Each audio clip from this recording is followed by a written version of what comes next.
Yeah, yeah.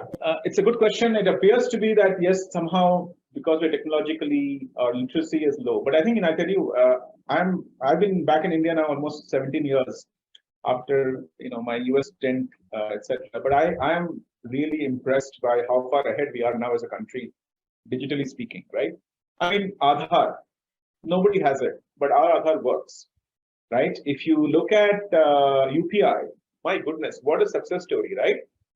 And I mean, UPI is going to have voice activated. So if you are a vernacular speaker who's illiterate, you can transfer money in a vernacular language by giving a voice command. I mean, that's where UPI is headed, right?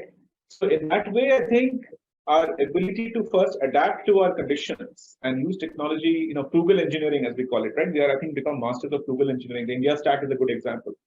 I think we become very good frugal software engineers as a country. We are able to solve very hard, large-scale, citizen-scale problems. UPI is an example of that. Other is an example of that. FASTag is an example of that. ONDC will be an example of that. All of this suggests to me that literacy is not really a precondition for financial performance or abilities, right?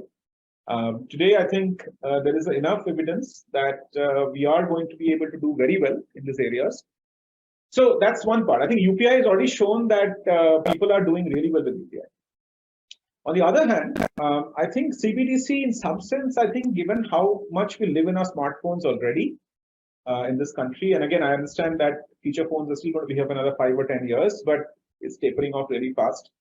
Smartphones, people below a certain age, digital currency. I mean, think about how, a generation of people today who are in their early 30s or, first job, second job, they've never seen a branch of a bank, right?